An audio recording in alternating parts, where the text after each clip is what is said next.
little over 15,000 years ago, 15,000 साल से भी कुछ अरसे पहले हिमालय के ऊपरी भाग में एक योगी प्रकट हुए।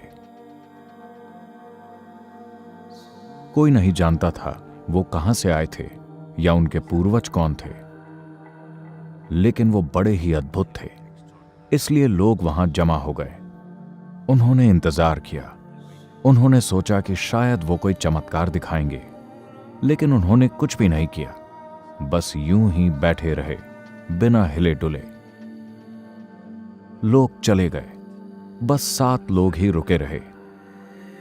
इन 7 ने ही ये पहचाना कि ये एक अद्भुत चमत्कार है, क्योंकि केवल वही व्यक्ति बस यूं ही बैठे रह सकता है जो भौतिक प्रकृति से परे जा चुका हो। फिर उन्होंने उनसे प्रार्थना की, आप जरूर कुछ ऐसा जानते और अनुभव कर रहे हैं जिसकी हम कल्पना भी नहीं कर सकते, कृपया हमें भी सिखाइए। तब उन्होंने उन्हें तैयारी के कुछ सरल तरीके बताए और कहा कि आप लोग तैयारी करें, देखते हैं। वो तैयारी करते रहे। महीने सालों में बदल गए और साल दशकों में। 84 साल बीत गए। एक दिन संक्रांति का दिन आया। इस दिन सूर्य और पृथ्वी का संबंध बदल जाता है।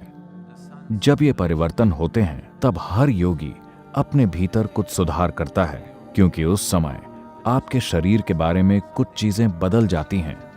तो ऐसा करते समय उन्होंने देखा कि ये 7 लोग चमकते हुए पात्र बन गए थे। 84 साल वो इन 7 को पूरी तरह से भूल गए थे।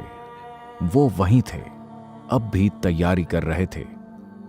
फिर चूंकि कोई भी उनका नाम नहीं जानता था, उन्होंने उन्हें आदि योगी कहा। आदि योगी यानी प्रथम योगी। अब चूंकि सूर्य दक्षिणायन में प्रवेश कर रहा था, वो भी दक्षिण की तरफ मुंह करके बैठ गए। इस तरह पहले गुरु का जन्म हुआ और उन्हें आदि गुरु भी कहा गया। इस दिन को सबसे महत्वपूर्ण दिन माना जाता था, क्योंकि इस दिन मानवता को पहली बार ये याद दिलाया गया कि प्रकृति के साधारण नियम हमेशा के बंधन नहीं हैं। अगर आप मेहनत करने के लिए तैयार हैं तो आप इनके परे जा सकते हैं। उन्होंने सिर्फ ये विचार ही नहीं दिया, बल्कि वो तरीके भी बताए जिससे ये संभव हो सकता था। और जब इन 7 को आत्मज्ञान की प्राप्ति हुई तो उन्होंने 7 को दूर दराज के इलाकों में जाने के लिए कहा। एक को उन्होंने मध्य एशिया भेज दिया, एक को उत्तर अफ्रीकी क्षेत्र की ओर, एक को दक्षिण अमेरिका और एक को सुदूर पूर्वी एशिया भेजा। एक वहीं आदि योगी के साथ रुक गए। एक उन इलाकों में चले गए जिन्हें आज हम भारतीय हिमालय के रूप में जानते हैं। एक को उन्होंने दक्षिण भारत भेज दिया और वो हमारे लिए बेहद महत्वपूर्ण है।